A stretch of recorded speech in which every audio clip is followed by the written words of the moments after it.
So ഇനി നമ്മൾ discuss ചെയ്യുന്ന സെക്ഷൻ 8 ആണ് ഓപ്പറേഷൻ ഓഫ് ട്രാൻസ്ഫർ. സോ എന്തൊക്കെയാണ് ഈ ട്രാൻസ്ഫർ പ്രോപ്പർട്ടിയുടെ ഭാഗമായിട്ട് ട്രാൻസ്ഫർ നടത്തുമ്പം അതിൽ സംഭവിക്കുന്ന സ്റ്റെപ്സ് എഫക്റ്റ് എന്താണെന്നാണ് നമ്മളിതിൽ section 8 transfer it passes forth with to the transferee all the interest in the property which the transferor had and capable of passing.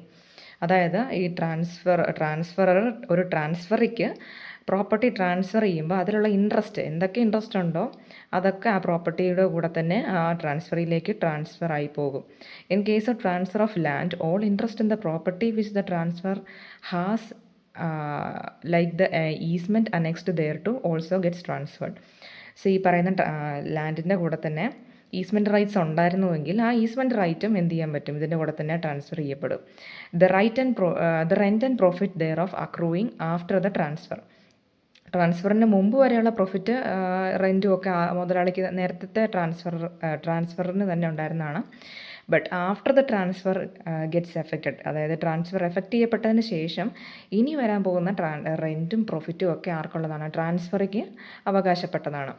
All things attach to the earth are also transferred. അതായത് ആ ഭൂമി വിൽക്കുമ്പം ആ ഭൂമിയിൽ attach ചെയ്യപ്പെട്ടിട്ടുള്ള കാര്യങ്ങൾ ഈ like buildings എന്തെങ്കിലുമൊക്കെ ഉണ്ടെങ്കിൽ അതും കൂടെ ആ കൂടത്തിൽ തന്നെ ട്രാൻസ്ഫർ ചെയ്യപ്പെടും. Where the property is a machinery attach to the earth and it is transferred the movable parts thereof are also transferred. ഇനി പ്രോപ്പർട്ടി എന്ന് പറയുന്നത് ലാൻഡില്ല, പകരം ഒരു മെഷീനറി ആണെന്നുണ്ടെങ്കിൽ അതും അറ്റാച്ച് ചെയ്യപ്പെട്ട എർത്തിലേക്ക് അറ്റാച്ച് ചെയ്യപ്പെട്ട ഒരു മെഷീനറി ആണെന്നുണ്ടെങ്കിൽ അത് ട്രാൻസ്ഫർ ചെയ്യപ്പെടുമ്പോൾ അതിൻ്റെ കൂടെ തന്നെ മൂവബിൾ ആയിട്ടുള്ള അതിൻ്റെ പാർട്സും ട്രാൻസ്ഫർ ചെയ്യപ്പെടും. അതായത് നട്ട്, ഗിയർ, ബോൾട്ട്, അതിന് ആ മെഷീനറി പ്രവർത്തിക്കാൻ ആവശ്യമായിട്ടുള്ള അതിൻ്റെ എന്തൊക്കെ ഉണ്ടായിരുന്നോ മൂവബിൾ പാർട്സും കൂടെ അതിൻ്റെ കൂടെ തന്നെ നമുക്ക് ട്രാൻസ്ഫർ ചെയ്യപ്പെടും. ദെൻ വേർ എ ഡെപ്റ്റ് or other actionable claim is transferred, interest in the securities are also transferred. Exception if the securities are also for other debt or claim not transferred to the transferee. അതായത് ഒരു ഡെപ്റ്റോ actionable ക്ലെയിമോ ആണ് ഇനിയിപ്പോൾ transfer ചെയ്യപ്പെടുന്നതെന്നുണ്ടെങ്കിൽ അതിൽ ആ ഡെപ്റ്റിലോ actionable ക്ലെയിമിലോ accrue ചെയ്യപ്പെടുന്ന securities interest in those securities, interest ആ ഡെപ്റ്റിലോ actionable ക്ലെയിമിലോ ഉള്ള interest transfer ചെയ്യപ്പെടുന്ന ട്രാൻസ്ഫറിക്ക് അവകാശപ്പെട്ടതാണ്. പക്ഷേ ഈ എക്സെപ്ഷൻ പറയുന്നത് ഇനി സെക്യൂരിറ്റീസ് ആയിട്ട് ഈ ഡെപ്റ്റിൽ വെച്ചിരിക്കുന്ന സെക്യൂരിറ്റീസ് വേറെ ഡെപ്റ്റിലും, അതായത് ട്രാൻസ്ഫർ ചെയ്യപ്പെടാത്ത ഡെപ്റ്റിനും കൂടെ വെച്ചിട്ടുണ്ടെന്നുണ്ടെങ്കിൽ ട്രാൻസ്ഫറിക്ക് അതിന്മേൽ ക്ലെയിം ഇല്ല. Okay, that's it. Then section 9 oral transfer.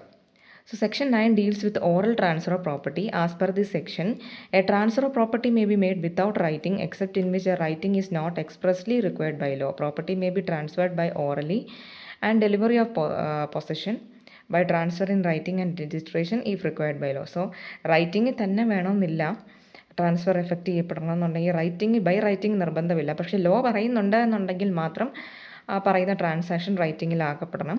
അതല്ല എന്നുണ്ടെങ്കിൽ ഓറലി നമുക്ക് ബൈ വേർഡ്സ് നമുക്ക് എന്ത് ചെയ്യാൻ പറ്റും, ഇത് ട്രാൻസ്ഫർ ആയി എന്ന് നമുക്ക് പറയാനായിട്ട് പറ്റും. So in case of like നമ്മൾ ഗുഡ്സൊക്കെ ഡെലിവറി ചെയ്യപ്പെടുമ്പോൾ അത് ഓറലി ഒരു കാര്യമാണ്. സോ അതിലൊരു റിട്ടേൺ ഇതില്ല. അപ്പം അങ്ങനെയുള്ള കാര്യങ്ങളും ഉണ്ട്. അതല്ലാതെ ലോ ലീഗലി പറയുന്നുണ്ടെന്നുണ്ടെങ്കിൽ നമുക്ക് എന്ത് ചെയ്യാൻ പറ്റും, അത് റൈറ്റ് ചെയ്ത് രജിസ്റ്റർ ചെയ്തതിന് ശേഷം ഈ legally we can say it is transferred.